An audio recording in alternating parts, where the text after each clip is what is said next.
Hi everyone. Hopefully you listened to the instructions in class today and completed page 10 of the notes prior to viewing this video.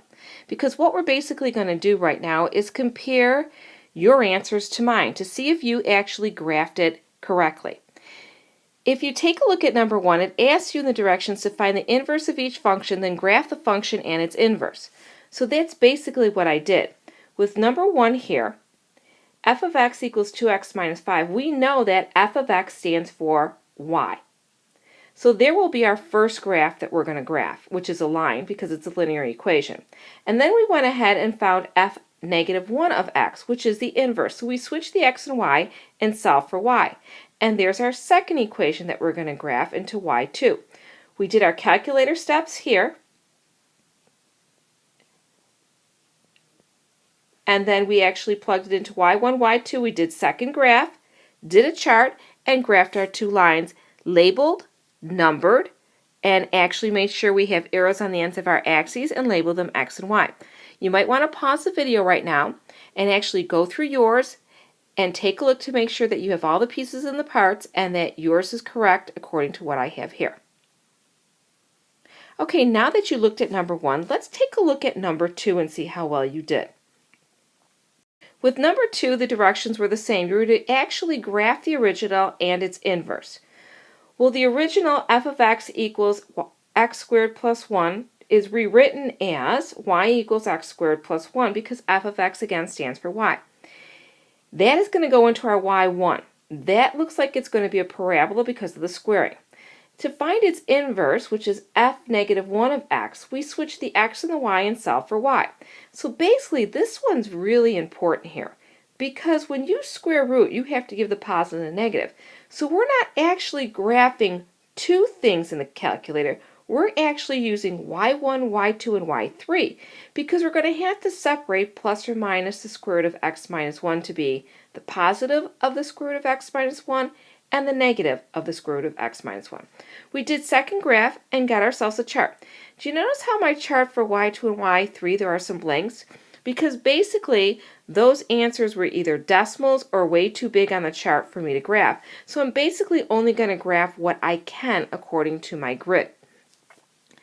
If you look on my grid, I graphed the first one, y equals x squared plus 1. It's a parabola that smiles at me. And then I actually graphed y equals plus or minus the square root of x minus 1 because y2 and y1 formed that total equation to give me a sideways parabola. So you might want to pause the video again, double check yours against mine, and make any corrections that you see fit to be made. Okay, now that you've gone through questions 1 and 2 on page 10, let's move on to more of our notes.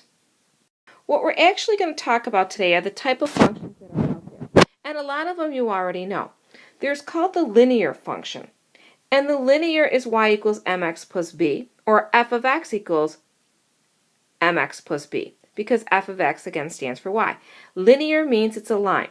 There's also the constant called y equals b, or f of x equals b. That is going to give me a horizontal line.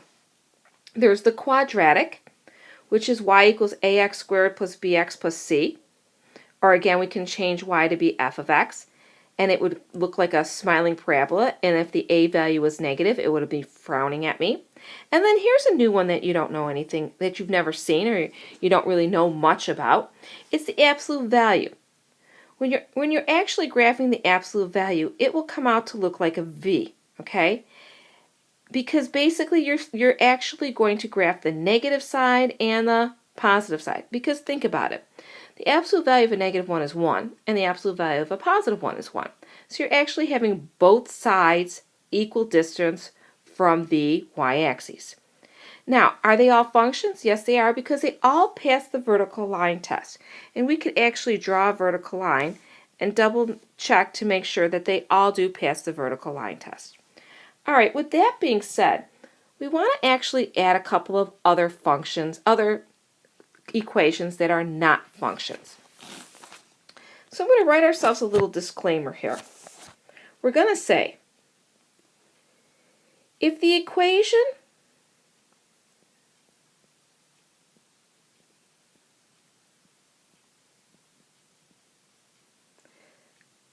contains a y squared. So if your y value now is being squared, okay, it is not a function.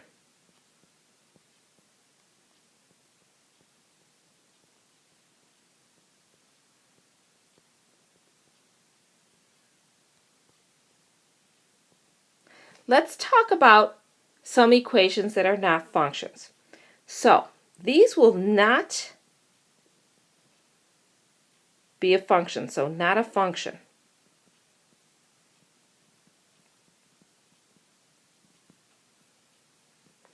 The first one we want to talk about is called the circle.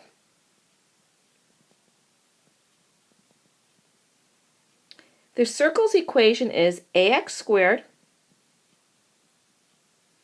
plus by squared equals c squared, where the a value is going to equal the b value. So if the a is a 1, the b has to be a 1. And it looks like this. And if you notice, it's not a function because it doesn't pass the vertical line test. And if you also realize in the equation, your y is squared. And we just said in the top, if the equation contains a y squared, it's not a function. All right, what else isn't a function? An ellipse is not a function. An ellipse has the exact same equation as a circle, ax squared plus by squared equals c squared. But in this case, the a will not equal the b, which means the a can be a 1 and the b could be a 2. An ellipse looks something like this. It's basically an oval. And again, that also will not pass the vertical line test, so it's not considered to be a function. And another equation, which is not a function, is a parabola. Now you may say, well, wait a minute, we just said a parabola above is a function. And it is. But with a parabola that is not equal to y, instead that is equal to x, is not a function.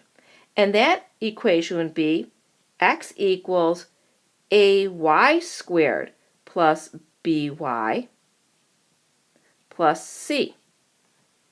So again, a parabola that's equal to y, where the x is squared, is a function, but the parabola that's equal to x, where the y is squared, is not a function, because a parabola that is equal to x, where the y value is being squared, is called a sideways parabola.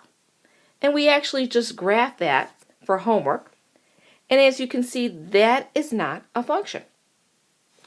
All right, with that being said, let's do a little bit of work on domain and range and functions. If you recall, the domain are your values of x or your input, and your range are considered your values of y or your output. There's a notation which you'll see written a lot where that contains a function which is written with brackets and is read as x is such that x is greater than 3. So it's basically telling you the domain is everything that is greater than 3. So, and we know that our domain is x, so x is such that x is greater than 3. All right, with that being said, given y equals x plus 3 and the domain where x is such that x has to be greater than 0, what's the range? Please remember the range are my values of y. Well, in order for me to see my values of y where x is greater than 0, I'm going to need to put it into my calculator. So pause the video, make sure you have your calculator by you, and then come back and we'll go on with this question. All right, now that you have your calculator next to you, we're going to put the equation into y equals, and in y1 we're going to put in x plus 3. We're going to do, whoops, and I meant x plus 3 and I wrote it 2. We're going to do second graph so that we can see the chart. Again, we're looking for our range when our values of x, our domain, are greater than 0. So we're actually going to copy our chart where x is greater than 0. So we're going to actually copy 0, 1, and 2 and see what we have off the calculator. 0 is 3, When x is 1, y is 4. When x is 2, y is 5. So they want to know what the range is when x is greater than 0. Well, when x is 0, y is 3. So we can say that the range, or my y values, have to be greater than 3 when when x is greater than 0. So when my domain is greater than 0, my range is greater than 3. It can also be written notation as y is such that y is greater than 3. All right, with that being said, let's move on to a couple more. Given the equation y equals 2x plus 1, and the domain goes from every x value that's equal to, greater than or equal to negative 1 and less than or equal to positive 3, what is the largest value in the range? Well, again, in order for me to find the largest value of the range when x goes from negative 1 to positive 3, I need to look at the chart on my calculator. So I'm going to actually go to y equals, and in y1 I'm going to plug in 2x plus 1, and I'm going to go second graph. Okay, plug that in your calculator. And we're going to copy the chart, but this time we're only going to copy the chart from negative 1 to 3 because we're only allowed to look at our domain from negative 1 to 3. So negative 1, 0, 1, 2, 3. All right, let's fill in our y values according to what you see on the calculator. Negative 1, positive 1, 3, 5, and 7. And let's go back and answer what they asked us. They said, what's the largest value then in that range? Well, when I look at the domain from negative 1 to positive 3, the largest value in the range would be, you're right, 7. So my range, or my y value, would be 7. And it's not written as an inequality because it's not an inequality. They're asking us for only one value. Or we can write it as y is such that y would equal 7. All right, let's go on to number 3. Given the equation y equals x squared plus 4, and the domain going from negative 2 to positive 2, or every x value that's greater than or equal to negative 2 and less than or equal to positive 2, what is the smallest value in the range? Okay, so we're going to put this one in the calculator too.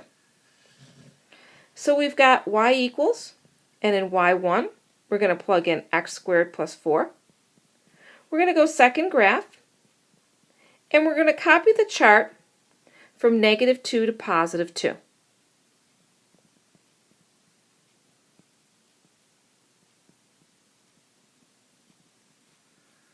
All right, let's see. According to our calculator, y would be 8 for negative 2, 5 for negative 1, 4 for 0, 5 for 1, 8 for positive 2.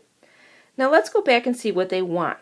What is the smallest value in that range? Well, the smallest value in that range would be, you're correct, 4.